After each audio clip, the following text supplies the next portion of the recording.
Joshua Smith here, and welcome to the GSD Mode Podcast.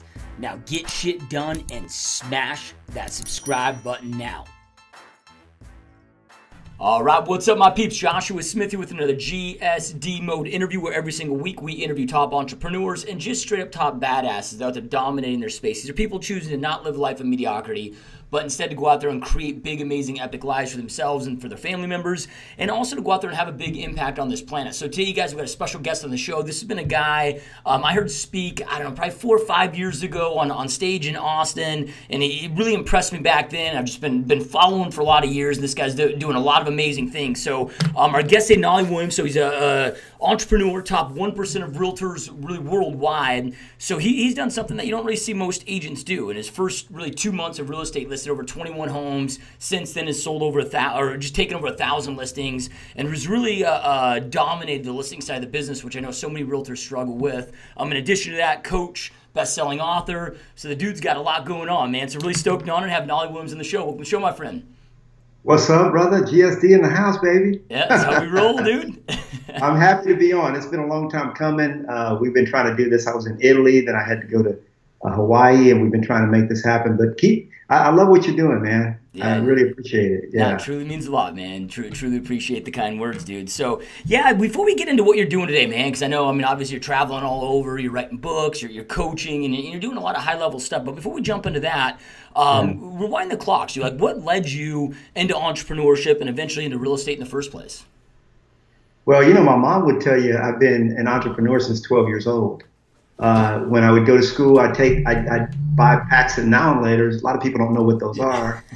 In the hood, that's what we had them. Had now and laters, and or Starburst or whatever it was. And I'd take those. I'd buy them for maybe a quarter, and I'd crack them open, and then I put them on my desk, and then I was open for business. And I sell them for 10 cents each. And I just got enamored with the whole process of profit. Taking $1 and making $5 out of it.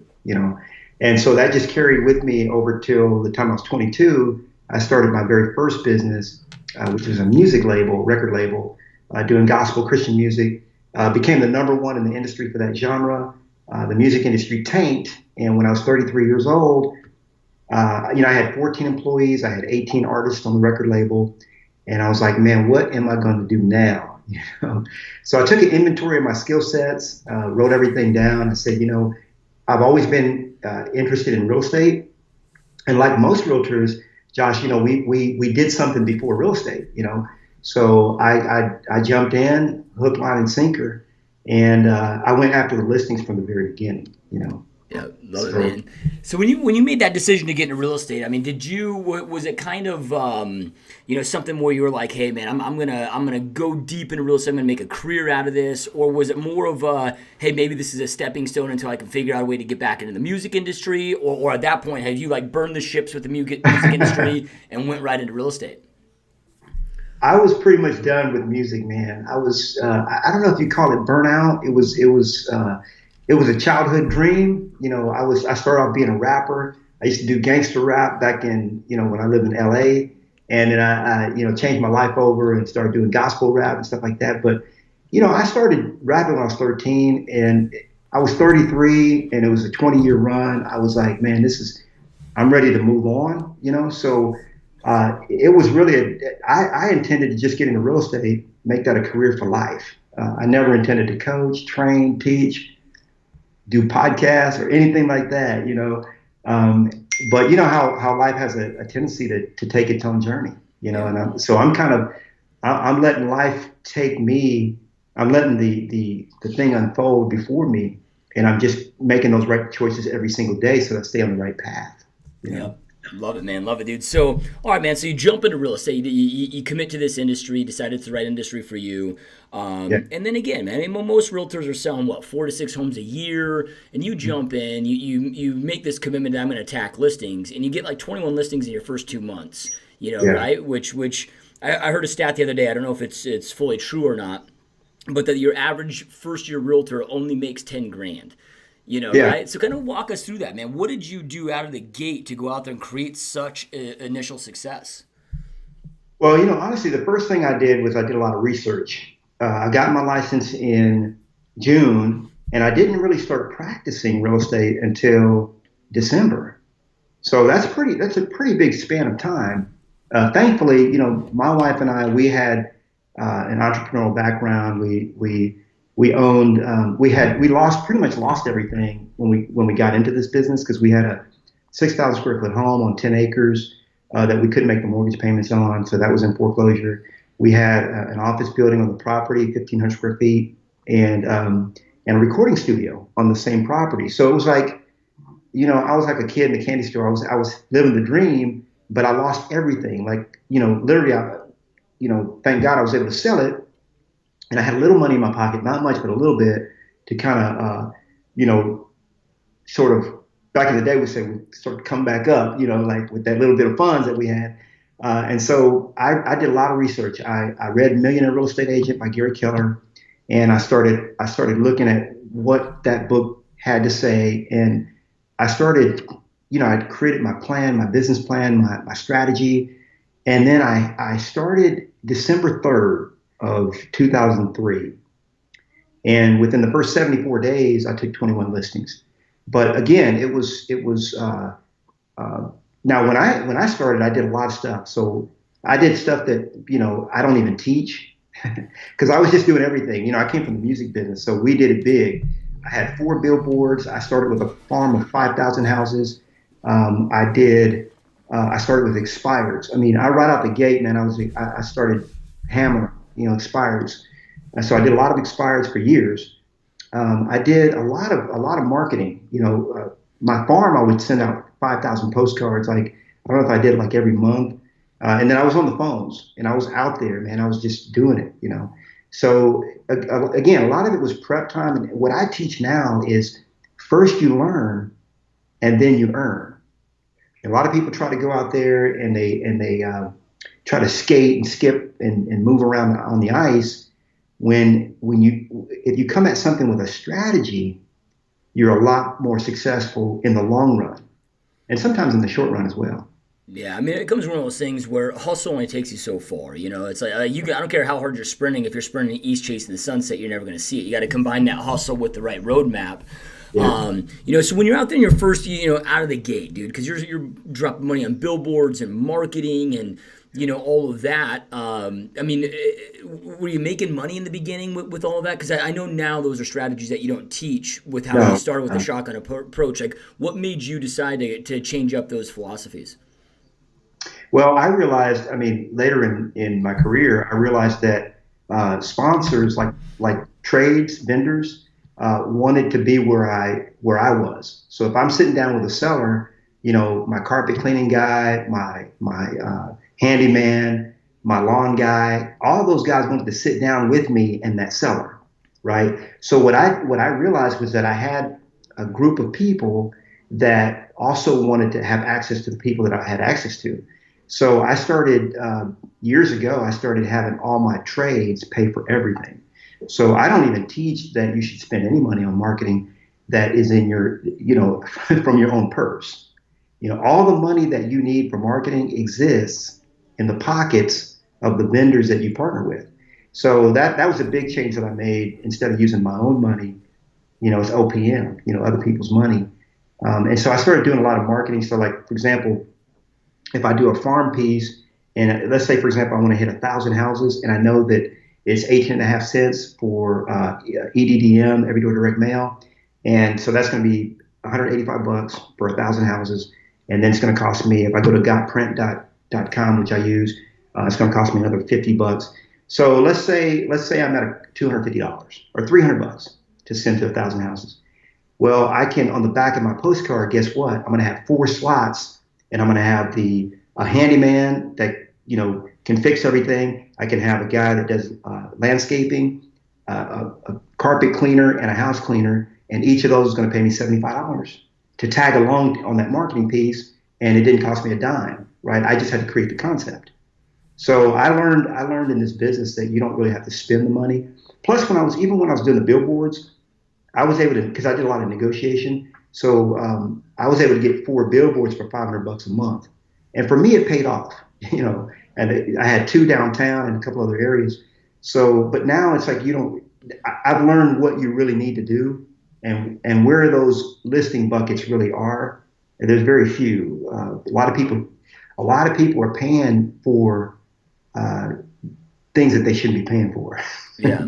But, Yeah, it was. I heard. I don't know where I heard it, but it was one of these top coaches that came out there and was like, hey, if you want to dominate your market listings, you got to be hitting with a mailer every 14 days, right?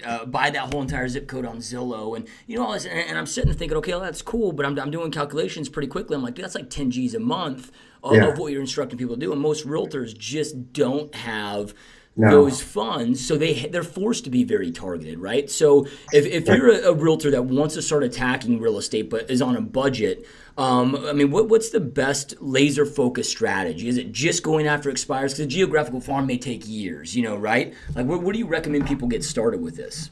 Yeah, the expireds are kind of they depend on the market, right? So, like in our market, Austin, Texas. Expireds are kind of a tough market because, stuff is selling so fast that the expired bunch is pretty much leftovers. You know what I'm saying? Stuff that is just not priced right, or, you're not. Now, back in the day when we were doing expireds, stuff was taking 120 days to sell. And so we could pick up, so different strategies for different times. And what I teach is that there are only 3 buckets where all the listing leads that you ever need are going to come from. So the first bucket is going to be your sphere of influence. And, that's the obvious bucket, but people overlook it. It's more important to retain a current client than to generate a new one. Okay. I always teach my students that the first sale is the most difficult sale, but any sale after that, any subsequent sale is going to be the easiest, much easier than the first one, right? But most agents don't stay in contact with their sphere of influence. But NAR teaches us that 7 out of 10 sellers chose an agent based on somebody that they knew, right? Their sphere of influence. So 7 out of 10 or $7 out of $10 per year are going to come from that group, right? So if you're going to make $100,000 this year, 70,000 is going to come from your SOI, your sphere of influence.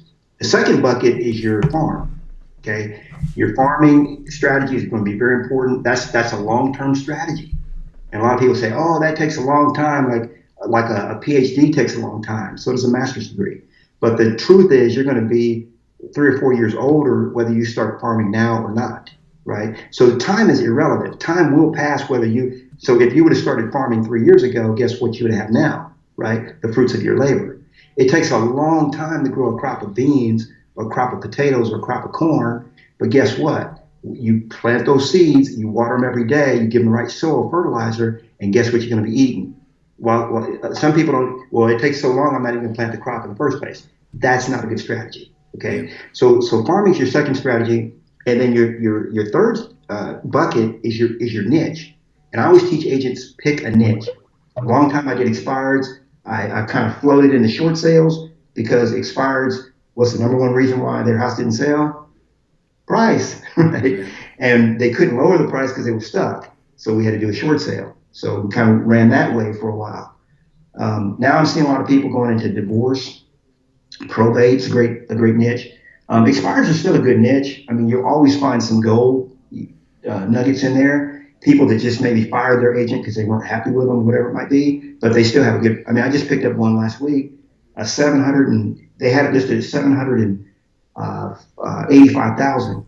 I got him listed at 739, and we're going to sell a house, But he just happened to fire his agent because he was in the dark during the whole process, So there's just so much, man, that agents just don't do that they themselves would expect to be done for them if they were listed. Yeah, I mean, when you really break it down, this industry is so simplistic. It just seems like people try to overcomplicate it, and they're not staying focused long enough. They're chasing the next shiny object and right. Whatever that may be. So let's kind of attack each 3 of these then. So if you're talking about your SOI, because I mean, again, we see the stats. NAR does all the stats for us, right? And we know that the vast majority, something like 88% of buyers and sellers said they love the realtor, would use them again. Only 11% ever doing it. It's because they forget their name, right? So And what I love about today is like, okay, maybe if we were realtors in 1980, staying in touch with the past clients would be expensive and time Come on, consuming. man. You weren't around in 1980. Yeah, I know, right? Right, right.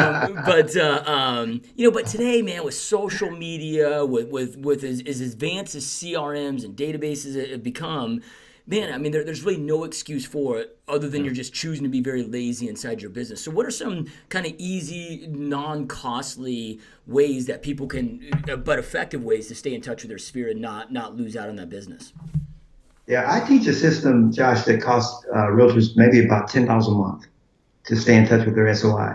And just like you said, 88% say that they would use that agent again, but only 9 to 12% do. So what I liken that to is, we live in an age of Yelp, for example. So if you have an 88, that's an 8.8 stars out of 10, right? So translate that to Yelp, that would be a 4.5 star rating, right, for that restaurant. So you pull up a steak restaurant or seafood, whatever it might be, salads for the vegetarians out there. So you pull up that restaurant and it's got a 4.5 stars and it's got 132 reviews. Are we going to eat dinner there? Right. Absolutely. Now, let's say you pull up the same restaurant or a different restaurant down the street and they have a 1.5 star, 1.5 out of 5. We're not eating there. We got to go to work tomorrow, right? We're not trying to get sick. Yeah. And what I tell agents is when you look at the stats, you go from a 4.5 star rating to a 1.5 star rating, typically within 12 to 24 months. And it's not that it's being done to you, it's that you're doing it to yourself, right? Now, the easiest way to stay in touch with people is what I teach is an 18 touch. So that's 12 e-newsletters. So that's 12 touches through email. That's 4 postcards a year, okay? And what I teach agents is you send out, it's a jumbo postcard, maybe a 5x7, 5.5 by 8.5, a big postcard that gets in their face, and you send the same one every quarter, every 3 months for that year. Then next year you change it up, right? Why do I not teach a different one every quarter, like a spring card, fall card, and all that? Because most agents just won't do it. And the truth is, all that can be completely covered. I'll show them how to get that for free as well. The third thing you're going to do is 2 phone calls to your top 200. Okay, so that equates down to about 1 call a day, at the most 2 calls a day, if you enjoy your nights and weekends like I do. So you make 2 phone calls a day, and the rest of it is set it and forget it. So your e-newsletter is you set it up once, it just automatically goes out. Okay. With a company of your choice. The quarterly postcard, like I said, if you have, depending on how many people you have in your database, you have 1,000 people, that's costing you 49 cents per each postcard and postage. So that's 50 cents, because you can't do those through every door direct mail. That's $500, right, for 1,000 postcards plus printing, right? So let's say $600 for 1,000 people. Well, all you got to do is partner with 6 trades that also want to reach your 1,000. And each of those pays $100, and they tag along with you on the back of the postcard, and it completely pays for itself. And again, like I said, 2 phone calls where you just pick up the phone and call 2 people a day. That gets you in touch with them 18 times. That's about once every 3 weeks. I guarantee you they'll never forget you, and you're going to be top of mind with that strategy. Yeah, I know with those trades, because I know a lot of realtors get so freaked out now these days with RESPA violations, and but I mean, it sounds to me like they're getting equal space on the card, and I mean everything would be on the up and up in that case. Yeah, there's some trades that you might have to worry about, like mortgage lenders sometimes have a little issue, and title companies. But every other trade, I mean, and even them as well. There's a certain way that it has to be done, but it's just advertising. So you basically have an advertising piece and you're selling them advertising space. So you have published rates. This is the piece that you have. This is the size of your ad. And then you put that out there and anyone can do advertising. It's straight advertising. So there's no violation of any kind. It's not like you're giving them a perk for doing it. You're just selling them advertising space, period. Yep. So you can run that by any lawyer or any broker and get the thumbs up on that, just for a comfort level. Yeah, and I know in your coaching programs, which we'll talk about more here in a little bit, you go really in depth on teaching all this stuff. But kind of give us a quick example of maybe what that phone call sounds like, because I think a lot of realtors too, they're freaked out to call their past clients because they don't want to come off as like the begging for referrals, or we're just asking all the time. We have an internal guilt instead of leading from a place of contribution. Can you give us a sample like what that daily phone call looks like that you're doing? Yeah, a lot of times when we don't call, like if it's more of an ego thing. So it's like, I don't want to sound like I'm hungry, right? So I'm not going to call the people that love me. I'm going to spend my money on Zillow and try to contact strangers that don't even know me, right? Rather than contact the people that love me already. So it's not really a good strategy, but it's a mindset thing. So what I tell people, if they have that issue, like I have no problem telling somebody, look, I need more business. What you got for me? Well, Knolly got to eat. What's going on? I had no problem doing that. But some people have an issue with that. It's called ego. I get it. So what I tell people is just, here, another script, an easy script for you is you call up, you say, hey, Josh, how's it going today? Josh, I got a big problem, and I wonder if you can help me with this. And you're like, well, what is it, Knolly? What can I help you with? Josh, my big problem right now is we're selling houses so fast that we don't have enough inventory. And we got a lot of buyers. A lot of buyers are waiting for a home.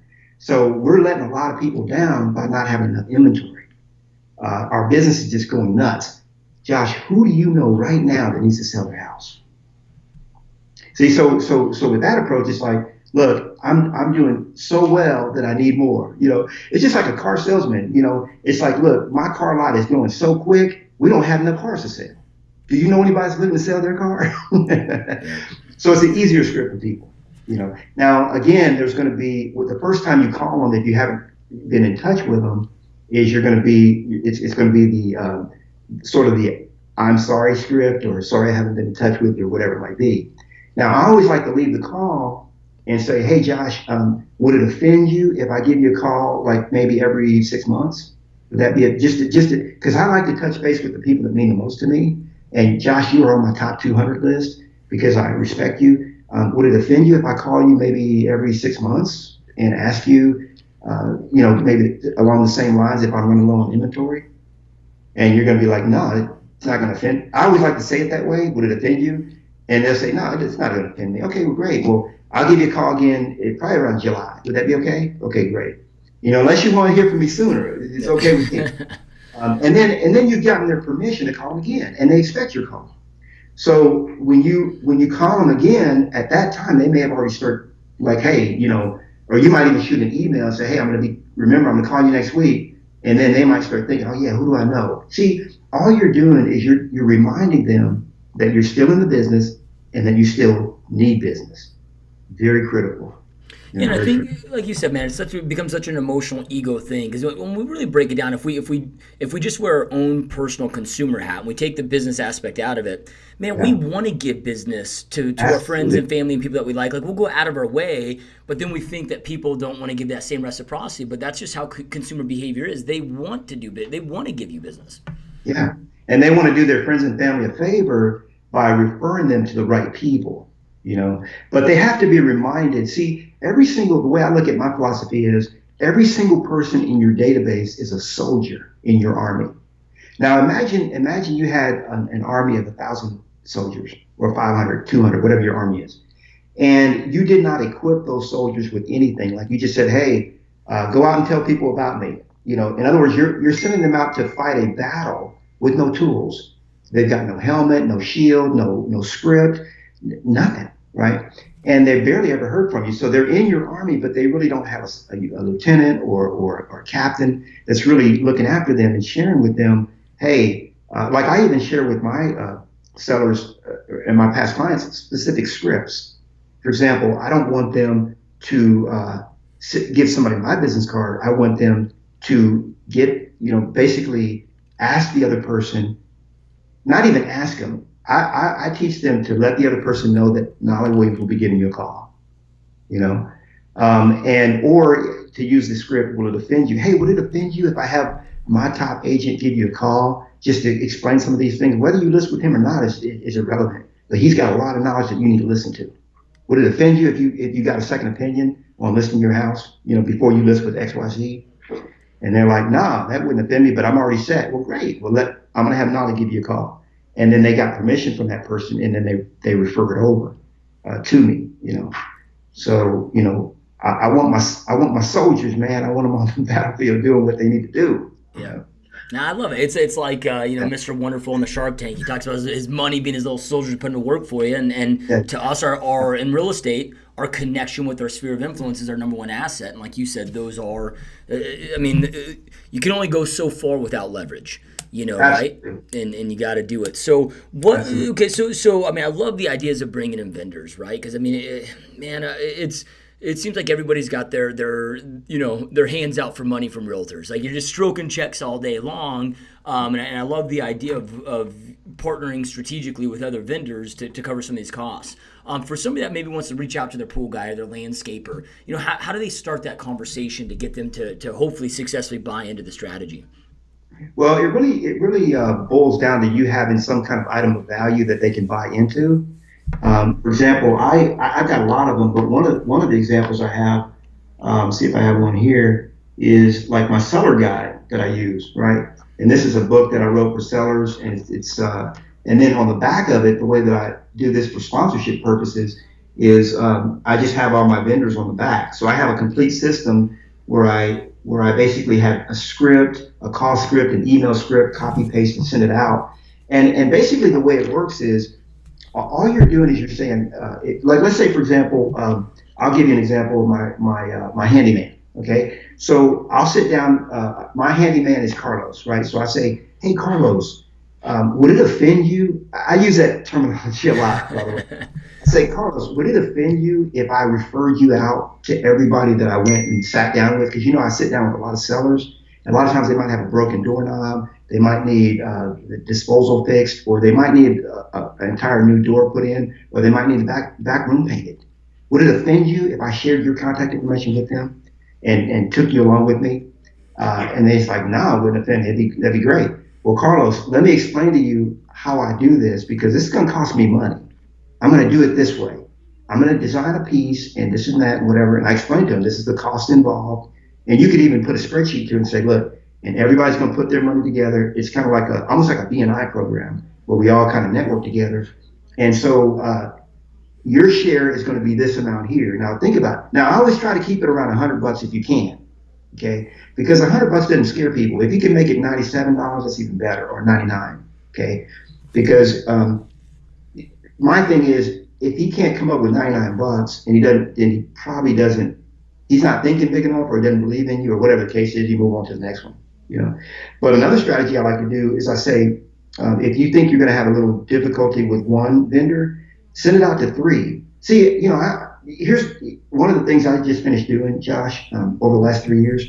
I visited over 70 cities with my Success with Listings seminar. Okay, people can download it for free. Finally, I just said, the traveling thing is cool, but I just put it online. People can download it at successwithlistings.com.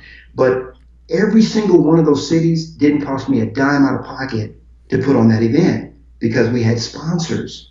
And what I realized is that sponsors want to be in front of, other agents, and vendors want to be in front of people that can use their services.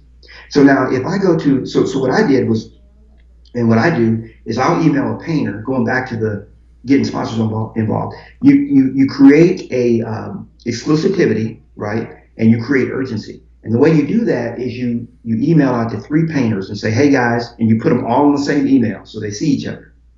I've got a spot, I got a postcard going out to 1,000 houses. These are my best customers, people that love me, and I've done business with them in the past, and they know who I am.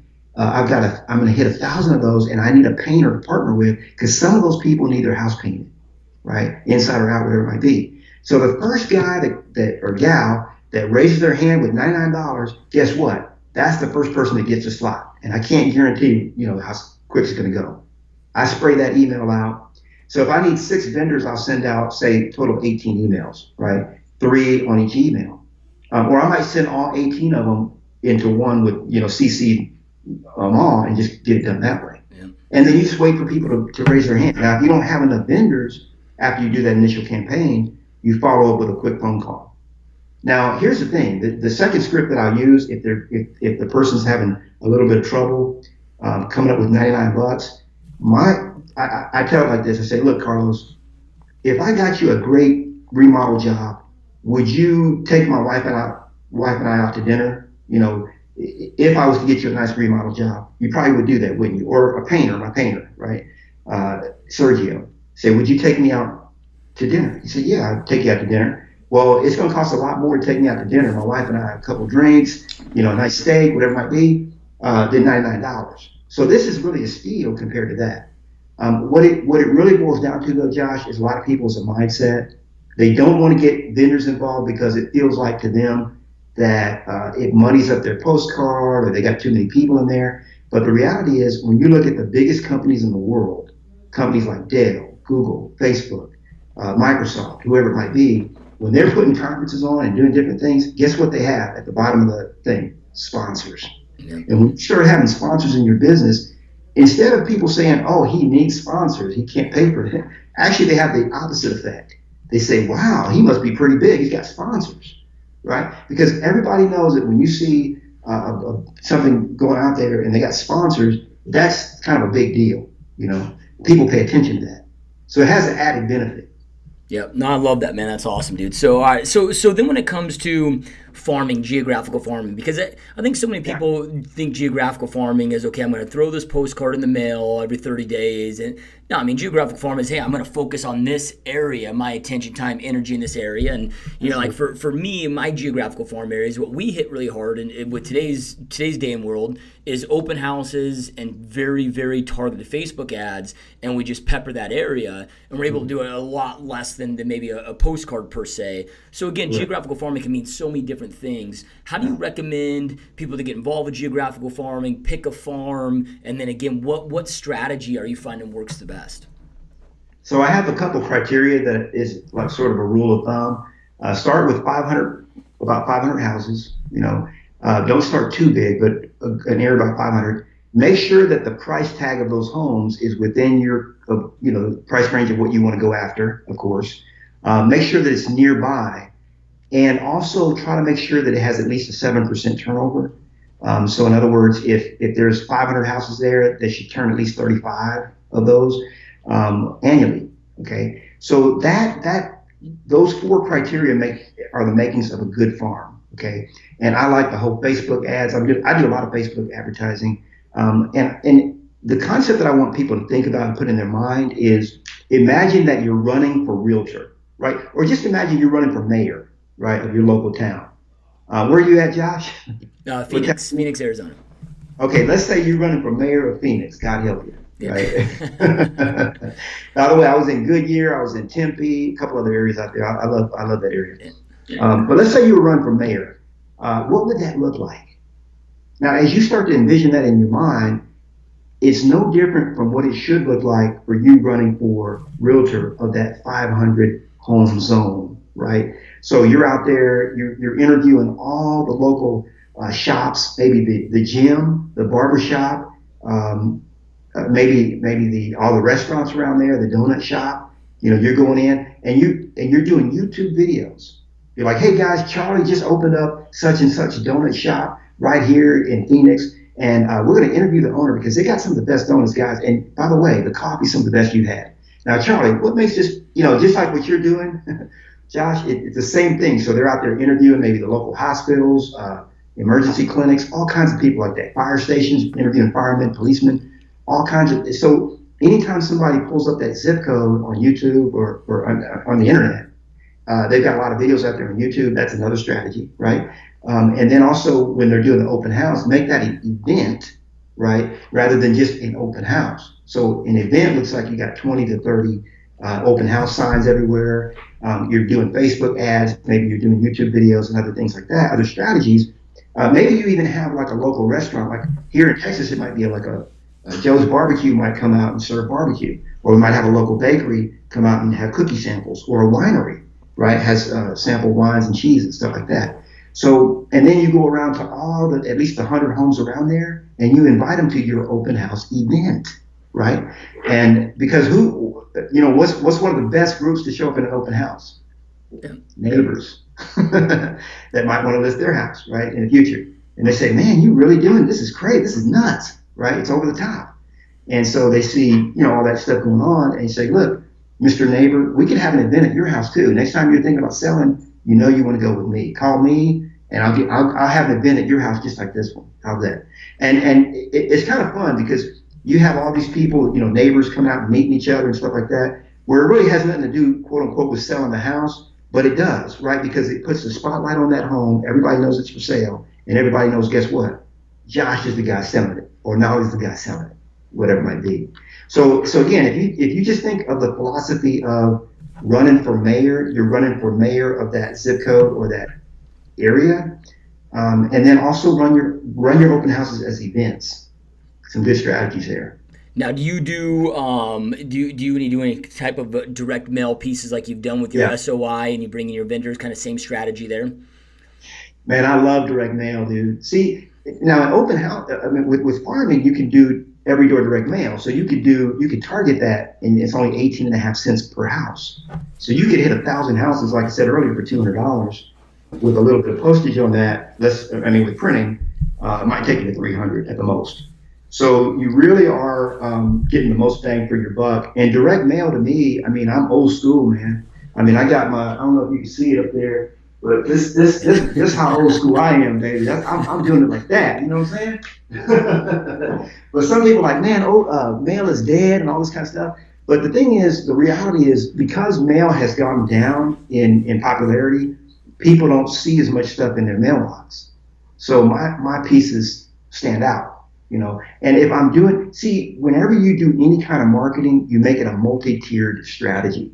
So it's like an assault. We're hitting them with a ground campaign, an air campaign. We get them from land and sea and everywhere else. So we get them in their mailbox. We hit them on YouTube. We hit them on Facebook, right? And anywhere that we can hit them, that's what we do. We door knock them. We door knock around. We circle prospect around that house. And so there's a lot involved with it, but it's a very effective strategy if you want to take over and dominate a farm. Yeah, because I love the circle prospecting piece, especially if you're not just knocking on the door saying, hey, you looking to buy or sell? Because if you can have a strategy where you can get their name and information, give them something of value, get them into your email list, well, then now, boom, man. You can custom audience ads, you can, whatever that is, it takes it to that next level. Okay, so let me just finish the direct mail piece. Because a lot of people then get concerned with frequency, right? Because you got so many, everybody's an expert, right? So you get so many experts telling you different things of, you got to hit them every 14 days or 21 days or 30 days. But with you doing all these different things with your open houses, YouTube videos, Facebook ads, what kind of frequency are you hitting them with the direct mail as well? Honestly, if you're doing everything like you should, you can really pull that frequency back to quarterly. A lot of people don't believe that, but the truth is, all you're doing is you're really augmenting. Now, you can start monthly if you want to, but you still got to remember that the average person in that neighborhood, we're talking about mathematical equations. So the average person is going to move every 6 to 9 years, right? So if you have a neighborhood of 500 homes and there's 35 or 40 people that move a year, your strategy, what you're trying to do is say, there's 40 houses. Of those 40, I want to have a 20-25% market share eventually. So that should eventually get you or version into, because there's some people that have a 50% market share of their farm, But even if you have like a 20% market share, there's 40 houses. That's 8 listings a year, just from those strategies, right? So you can start off hitting them every other month or every month. But at some point you want to taper down. I don't think that you have to hit, if you're doing everything else and they're seeing you, you don't really have to hit them but quarterly. In my opinion. Yeah. And then with your yeah. No, that's going to say with your strategy that you shared. The mailers then quarterly, are paying for themselves. I'm assuming then that you're teaming up with vendors and kind of the same strategy for your open houses. So then really the only thing costing you money then would be your targeted Facebook ads, which are pennies of a dollar anyway. Yeah. And Facebook ads, they're so targeted, man. And you could put your budget in there. You want to spend $5 a day, $10 a day, or you can have it. You could target that, like you said, around an open house event. So even that would be like you might have a $50 budget or whatever your budget is for that. But it's a real small group of people that you're hitting anyway. My Facebook ads right now are hitting like 300,000-400,000. Because I'm going after real estate agents. Yeah. In certain groups. So, but when you're doing when you're farming, Facebook can be so strategic and specific that so that is definitely going to cost money. But I mean, obviously you got to think about spending some money. But what I tell people is just to get them started, because sometimes they want to get their feet wet and they start seeing results. Then they want to spend all kind of money. Knolly, what else can I spend money? Say, hold on to your money. Save it. Pay off debts, things like that. So. Yep, I love it, man. So then when it comes to picking the right niche for you, and I totally agree with you. Like right now here in Phoenix, we're seeing inventory rates come up. Over the last few years, man, I mean, it's been, you're lucky to see 10 expireds or a big day might be 30 in all of Phoenix Metro. And now, I mean, between expireds, withdrawals, and the list I get, I mean, I'm seeing hundreds a day. So we're starting to reamp that, because I agree with you. It kind of shifts with that marketplace. How do you know what niche to pick, or what type of research should a realtor do in their area to see if that's the right niche for them? Yeah, and it's a great question, because there's so many different niches, and a lot of people don't realize the breadth and how far this thing can reach. I've got a friend of mine that owns oneacreplus.com. Okay, so what he does is he sells homes on one or more acres, and his pitch is that why would you list with Knolly, right? When and he's local in my market, when he does a lot of the cookie cutter homes, I have oneacreplus.com. I specialize in selling homes on one or more acres. So now, is he better than me or better than you at selling homes on more than 1 acre? No, right? But the end user believes he is, and that's all that matters, right? There's another friend of mine. She owns. They call it the church ladies. It's 2 gals, and guess what they specialize in selling? Churches. And churches ain't cheap, right? I looked into it once. I looked out of it real quick. They're expensive, and so in fact, I'm selling a pastor's house right now who just bought a church, and man, it's just insane the amount of money that those churches cost. So, but that's what they do. They sell churches. So as far out as you can think, niches can go that far. But I would say if you wanted to really pull it in, you could do waterfront communities. I'll get that in a minute. You could do waterfront, you could do divorce, you could do probate, you could do short sales if they're still around, or foreclosures. You can do for sale by owners. I mean, the list goes on and on and on. I list actually a lot of niches in my book.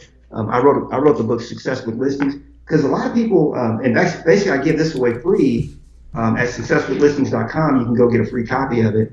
But a lot of people have, over the years, they say, Knolly, I want to pick your brain. And I realize that just like you, it's like, it's hard getting you on the phone because you're a busy man. It's hard getting me on the phone. So I said, if I really want to pay this thing forward, people want to pick my brain, I'm going to go ahead and pick my own brain. It took me 430 pages to pick it. But I'm a systematic person, so I took it step by step, and I list all the different niches that I know of that people are really doing well in. But the point is, there's a lot of great niches out there. And I think you have to pick one that really makes sense for your market and resonates with you as an individual, if that makes sense. Yep. Hey, no, I love that, man. And then, one thing that's been really impressive about you and me watching you over the years is you've also been this guy that rolls with the punches, or kind of stays fluid with the market shifts, right? You were attacking expireds, and then that came heavy into short sales. And I know you were just dominating, killing short sales for a lot of years, and all that's coming back, right? You got record high real estate prices, record high stock market prices, like all that's inevitable. Right. How do you pay attention personally to, with these market shifts, to transition? Because you hear these things like, market shift on a dime, and it's like, no, they don't if you're paying attention, right? So how do you stay fluid to be able to adopt those marketplaces where most agents just can't make those transitions? Yeah, the number one way that you do it, and it's what you teach, Josh, is mindset. When you understand that markets will shift, it's not a matter of if. I used to live in a drunken state years ago, where when I was making 150 grand a month, okay, in the music business. That's how much we were making, 1.8 million a year. And I was drunk half the time, not on the alcohol, right? But I was drunk on the belief that it was always going to be that way. And when I got a call from EMI Capital mid-afternoon, and they said, Mr. Williams, we're cutting record. Now I knew it was a bad call when the lawyer called me, right? And I had Willie Nelson's attorney representing me, right? So I was paying 10 grand a month retainer fees for attorneys and stuff. And so when he called me and said, and I knew they were cutting labels. I already knew that was happening. He said, you know, I had a great, wonderful distribution deal with them, making a lot of money. Well, when I signed with them, they gave me a $600,000 signing bonus. Okay. Now, who gives a 29-year-old $600,000? That's dumb with a capital D. Yeah, I didn't know it then. You know, I thought I was grown, 29 years old. So I get this $650,000 as a sign-on bonus. I call it a bonus, but it wasn't a bonus. It was an advance. Big difference. That's debt. And so eventually, by the time I got that call, I was making $150,000 a month, and my sales had gone down to where I was making $30,000 a month. And that was devastating. Like, I could not understand how people could live on $30,000 a month. Like it, and that's you see it all over. Like even the biggest stars in the world, like they could be making $1 million a month, right? Or they got signed with a team for $20 million. 5 years down the road, they don't have any money, right? It just happens. And so that was my situation. And so I got sober real quick when I got in this business, and I said, you know what? I know that things will and can happen, and I better be looking out for those things to happen. So it's just a matter of mindset, knowing that it will happen and being diligent to watch for it. It's just like when it begins to rain in Austin. First you'll get the weather forecast. They'll start talking on the news like it's about to happen. Check your iPhone. Oh, it's coming. Then you'll start to see the wind starts moving, right? Then you start getting that smell in the air. Then the clouds move in. It doesn't just all of a sudden rain. Some areas it does, like, some crazy places. But here we get a lot of signs. And so when you start looking at your inventory and you're seeing that, like right now you have 2 weeks, 3 weeks inventory, it's a high seller's market. When you start seeing that roll over to 1 month, good, right? 2 months inventory, not bad. Now, when it starts to roll 3 months, 4 months, 5 months, it's shifting. It's shifting the other way. And so you just start, and you have to do that week by week. And you do that by being in the marketplace active, being out there, having listings. The one way that you know what's going on in the world of real estate is just getting out there, getting a lot of listings. I teach a high volume listings because I can't think any way other than high volume. I just teach people how to get 10 listings a month, and if they want to get 3 a month, that's up to them. I got nothing to do with that. If they want to take that to 20 a month or 30, that's fine too. It's okay with me. But yeah, so I say it starts with the mindset, and then you got to watch the market, because after you start getting to 3 months of inventory or 2.5 months of inventory, it's starting to shift to a buyer's market. And if it starts shifting much more than that, you're going to have to get into some creative, alternative, in areas of real estate. And there's nothing wrong with it. It's great. It's fun. It keeps it interesting. Yeah, I mean, the question when people are always like, oh, is it a good market or a bad market? I'm like, no, the right question is, whom is the market good for? I mean, it's always Absolutely. good if you're just fluid and paying attention and, making it to the level that you did and then losing everything. And I've been there too, right? I mean, I quote unquote made it. And the next thing I know, I'm just living a reckless lifestyle and I lose everything. And to the point where I had to put myself in $100,000 of business credit card debt just to survive and had to dig myself out of that hole. So you and I have experienced the pain that really woke us up. What kind of advice would you give to our listeners that are in the real estate business or in any business, if they're listening to this outside the industry, so they don't play the whole keeping up with the Joneses game like you and I did and live frugal and live below their means and that way they can truly create some internal wealth?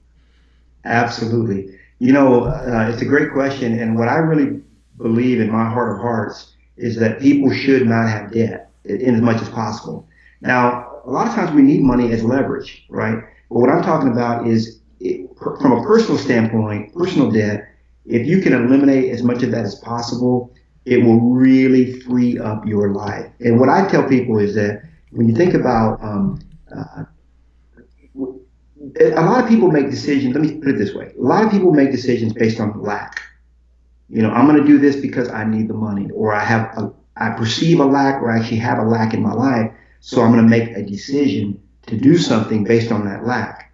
Well, when you eliminate lack from your life, you actually make decisions based on what's right for you and your family. Okay. Big difference. And in my case, what does God lead me to do? What's my divine destiny? So the big thing that my wife and I did, we paid off all of our debt. So we went from owing all this money in debt. By the way, when we owed EMI, they gave us kind of an ultimatum. We still owed 330,000, 340,000 when they sacked us, when they cut us. And they said, look, now you still owe us 330 grand from the 650. Remember the 650 that we gave you? You still owe 330. Now we can take this out legally and you can fight us for this decision, or we can agree to just let you walk away and forgive that 330 grand that you owe us. Well, you know what I did? I walked away and I got in real estate, But a couple of years ago, we paid off the house that we live in now. We paid off all our cars. We paid off, and we just did it over time. It wasn't an overnight thing.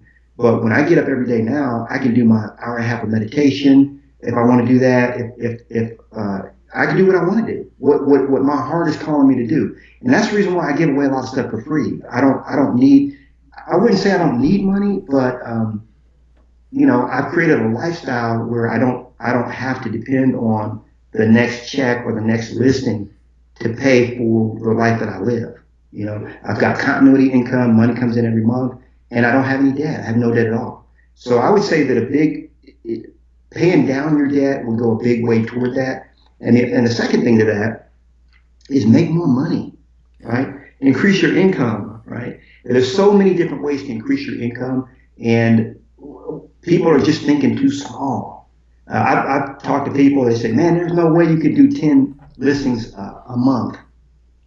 Okay, well, I didn't know that. So, I'm glad you're telling me, 10 years later. I'm glad I didn't know about it when I first started, because I thought you could, and I went out and did it, But just for grins, if you want to look at people that are really, dissing me, if you would, that are doing 20 deals. Like people like Kenny Klaus doing 500 deals a year. People like Ben Kinney doing 900 deals a year. People like Lance Logan doing over 1,000 deals a year, right? So I'm doing 120 deals a year, big deal, right? And people limit the life. I was talking to a lady yesterday, and she did 13 deals last year, and she thought that was the highlight of her career, And there's nothing wrong with that. If that's your goal, hey, I'm all for it. We high five and we doing like this. But the truth is, what's your highest and best potential? What is the highest and best potential of you?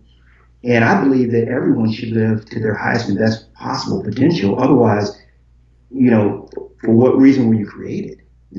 So I take it to that level. Honestly, it's you're a giver. I'm a giver. I think a lot of that we learned from in my case. I did everything for myself, man. I was even though I was a believer. I went to church. I taught Bible study. I was typically a greedy person, and a lot of times when people have greed, there's some insecurity issues that are suppressed and stuff like that. I think that we need to work on ourselves as hard as we work on our businesses, right? And as hard as we do anything else, we need to work on our own internal, because a lot of us have screwed up programming from childhood and so on, So we need to, like you say, we need to get right. We need to get on the GSD, baby. Yeah, love it, dude. So then when it comes to taking on, when you're going out there, I know you've listed thousands of homes, and when you're doing that, okay, it's one thing to get the listings, but then it's the next thing, like you got to have some pretty good back-end systems to be able to manage all of this stuff and be able to continue delivering great service to your clients and, all of this stuff. How have you been able to scale up with systems and things like that to be able to stay on top of all this? Yeah, a lot of people, a lot of agents don't like systems because maybe their profile, if they're a high D, if those of you that know what I'm talking about, if you take the Myers-Briggs test or the Strength Finders or the DISC profile test and you understand your personality assessment or your personality profile, those that fall into, like, say, a high D, they don't like paperwork, they don't like systems.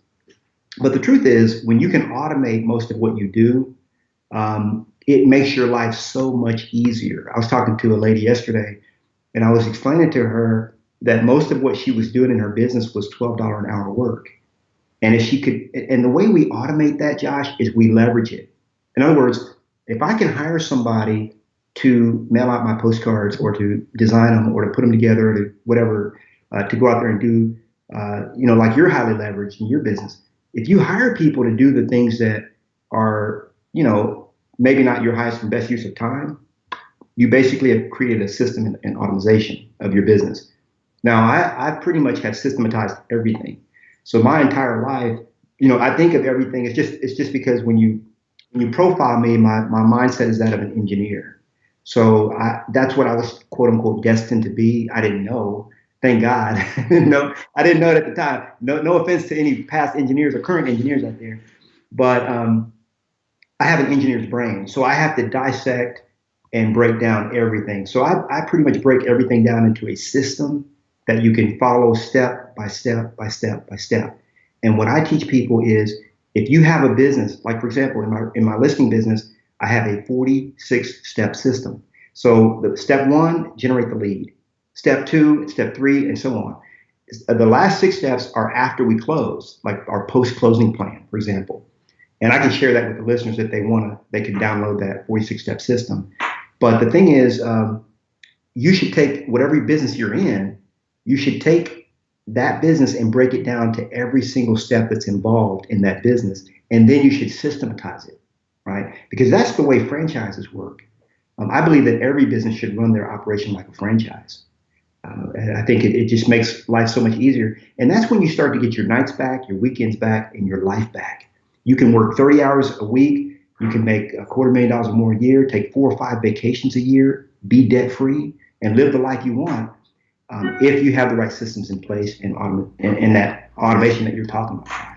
Yeah, I couldn't agree with you more, man. I mean, it's one of those things where even people inside your business, I always sit there and say people can never show you their greatness if they don't have a system to be able to follow to show you that greatness. So your people, you can keep hiring people all that you want, but they're going to fail you if you don't have the right systems in place, or you're failing them, if you will. And couldn't agree with you more there, man. Knolly, what's the best place? I know we're going a little long on time here, man, and I just want to make sure, because I know you have so many amazing resources, and you've got a lot of also advanced, a lot of stuff you give away for free, but also a lot of advanced training that you do as well. Where's the best place for our listeners to go learn more about you, take advantage of some of these free downloads, but also if somebody wants to do some higher level coaching with you? Like, what's the best place to learn more about you and do all of these? The best place to go is successwithlistings.com. Successwithlistings.com, and that you'll have a lot of free resources and stuff like that. I do some one-on-one coaching, Josh, but to be honest with you, the reason why I do so many free events and free things is because I actually have been full in that regard for about the last 3 years. I've been, and it really bothers me, man, because I would love to spend time as you. I mean, we wish we could spend, but I got a wife. We're going to be celebrating 25 years next month. So, I mean, I have a family and stuff like that. So I only have the same amount of hours, in a day. So, or in a week. So I cannot make myself as available. So most of my stuff is just available for free download. I do have some stuff that I license, like if somebody wants to have all my pre-listing package, my seller book that I license out at no charge. Because again, who pays for it? Sponsors, right? So if somebody wants to have their own book that they go out and meet with sellers with. And what I do is I basically made it to where you pop my picture off the cover, you put your picture on it, and now guess what? You got your own book and that you go out. Same thing with my pre-listing package. I converted all to Microsoft Word. So that's a license. That's a one-time license fee. But what we teach people is go out and get your sponsors first, and then you get the system, right? So that it doesn't cost you any money out of your own pocket. You get it at no cost. So that's at successwithlistings.com as well. So I know a lot of coaches are out there, they have a monthly coaching fee and all that kind of stuff. I'm kind of full in that regard right now, but there might be some slots that open in the future, God willing, or there might be some more time invented in the future, right? That'd be great. I don't know what we would do with more time, Josh. That might be a bad thing to want, right? Yeah. No, I hear that, man. No, I love it, man. So going back to you personally, because we find so often in life that good becomes the worst enemy to greatness, and it's easy to get caught up in the good enough, and you could very easily get caught up in the whole, I'm good enough, I'm debt free, I got a lot of passive income coming in, right? We just take your foot off the accelerator. What personally keeps you leveling up in life and not accepting good enough, but continuing attacking greatness? Yeah, but what keeps you doing that is understanding your purpose. Okay, you have to understand your purpose, and my purpose is to inspire others to become who God created them to be so that they can live the life they were meant to live. Okay, that's my purpose. Again, my purpose is to inspire others to become who God created them to be so that they can live the life they were meant to live. So every single day I get up and I say, I got to be on purpose today. And every single night I reflect on how I lived out my purpose that day. Like tonight, I'm going to be thinking, man, I was hanging out with Josh. I was inspiring other people, maybe pissing some people off. And so whatever it might be, I'm helping to inspire them and maybe get them off. And so, I'll stuck center where they might be. So it's not about, I had a good friend of mine that had the ability to go debt free. And the reason he didn't was because he said, Knolly, if I pay everything off, I think I'm going to become lazy. I'm not going to be inspired, motivated to go out. I have this mortgage and all this kind of stuff that inspires me. And that, truthfully, that can be an inspiration for a time. It's not a long-term strategy, but for a time you can be, I can go out and buy, a house that makes me go out and get my hustle. And I think that could at some point in life maybe be a good thing for me. But eventually, as you progress in life, you get to say, why am I here? What's my purpose? In fact, let me read a quote. This is by Pablo Picasso. The meaning of life is to find your gift. The purpose of life is to give it away. I really like that. Picasso was a great man. Probably became a lot more famous after he died, I'm sure. And I'd be completely fine if I became quote unquote more known after I died. It doesn't matter to me. If my life can be an extension and that purpose can continue to be fulfilled.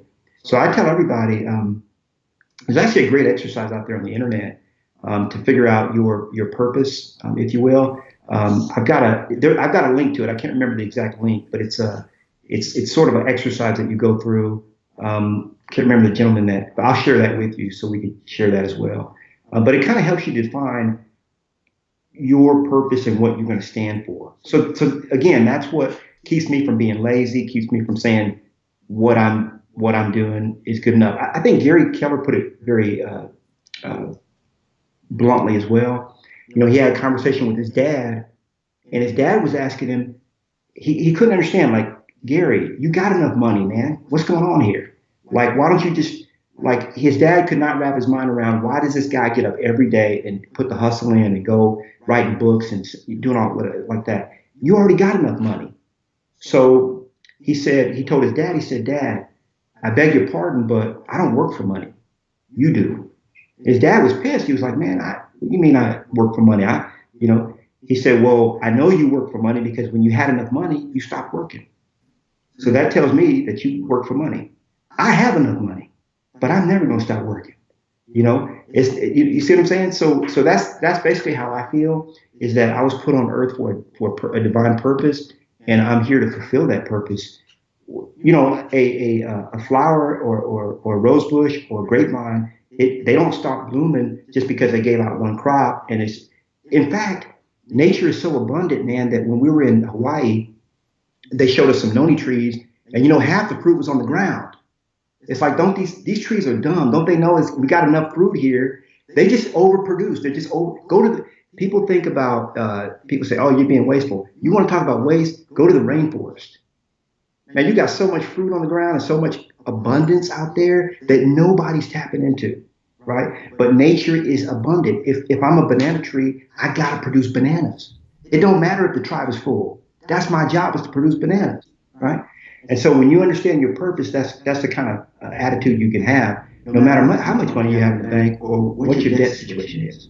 Yeah, love it, man. Powerful words. So, I started this podcast. It's been, going on probably close to 2 years at this point. I started it, man, because there's so much information out there, and there's some really, really good information, but there's a lot of crap too. There's a lot of smoke and mirrors, and I'm like, man, I just got frustrated one day, and I'm like, man, I'm gonna instead of complaining about it, I want to go and create an environment where I just interview the doers, guys like yourself that are in the trenches. There's no smoke and mirrors. There's no theory. Guys and girls are actually creating massive success in their life.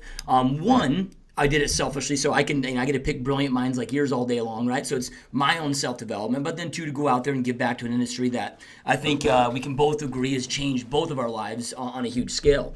So with that being said, man, those that are watching and listening are here because they want to go out there and create the amazing life they know they want and deserve.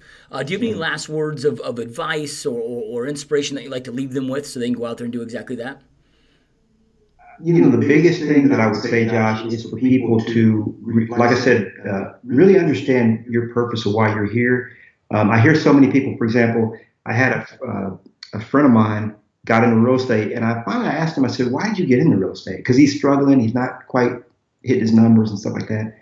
And he said, well, I got into real estate because I hated my other job. I didn't like my boss. I wanted to make a lot of money, all these kind of things.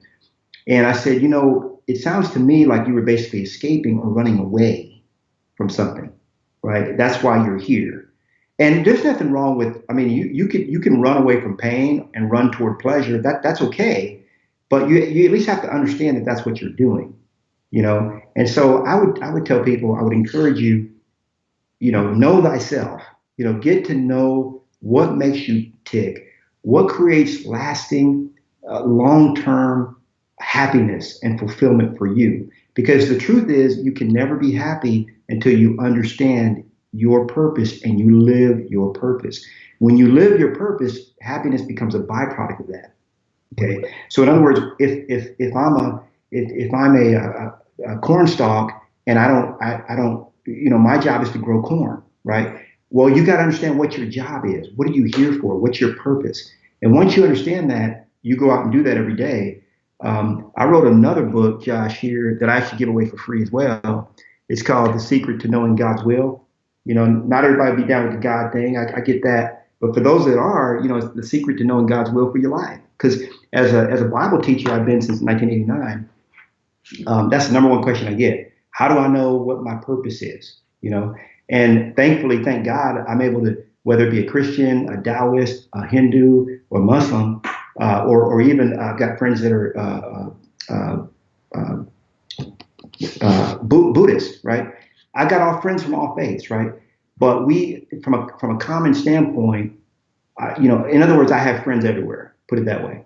But the truth is, I believe in the spiritual aspect of life. Okay, I believe that mankind is spirit more than anything else. And so, a lot of people, Josh, they don't live in the real world. Okay, what the Bible teaches us is that the spirit, in other words, your mind is not you. Okay, people think that their mind is them. Well, guess what? I got news for you. One of these days, that mind of yours is going to shut down. Your heart's going to stop, and you're going to enter into a different state. Okay. But the spirit, most people believe, the Bible teaches, lives on. Okay. The flesh will die. And so the reality is, what's eternal? What are you setting your sights on? Is it just what's here? There's nothing wrong with having, hey, I live a good life, man. I ain't no shame in my game now. We're going to Spain for a month. We're going to go. And, it's always one of these things where, we learn the tax game, right, Josh? It's like, I'm going to go shoot my new, I've got a new training course, but it's got to be shot live on location in Hawaii, in order to be, so I just happen to have to go to Hawaii to do that. That's just how it goes. So I'll be there for a month. So Mr. Uncle Sam, this is the reason why I'm going to Hawaii is to shoot my new series, right? And then when I put it out, it's like shot live on location in Hawaii, right? So we play those games. We know how it works. But the truth is, we have a bigger destiny, a bigger purpose, a bigger fulfillment than just what's here. So that's a last couple of words of wisdom from a guy that has average intelligence. I love it, man. Powerful words. And to those watching and listening, you guys, I know I end every podcast with this, but information without implementation is truly just the start of delusion. Information is not power. It's taking that information, taking action on it that then creates power inside your world. Knolly shared so many amazing pieces of advice today, you guys, about business, about life, overall fulfillment. Take something that you learned today, take action on it. Don't wait, take immediate action on it so you can go out there and create the life you know you want and deserve. And for those watching or listening, no matter where you are, iTunes, Stitcher, YouTube, on the website, there's going to be links below to the websites Knolly shared with you so you can go download his free resources, learn more about Knolly, stay in touch with Knolly, follow Knolly. I highly recommend that you guys do. Like I said, it's been a guy that I've been following for years and learned a lot from. So make sure you take action on that. Knolly, man, I know how busy you are, dude. I really appreciate you taking time out of your busy day to be here, my friend. This has been a lot of fun. Joshua, thank you, buddy. It's been a pleasure, man. You got a great show, dude. Keep it up, man. Hey, thank you so much, man. Truly means a lot. All right, you guys, we will see you next time. Hope you enjoyed this GSD Mode Podcast episode. Now make sure you get shit done and smash that subscribe button now.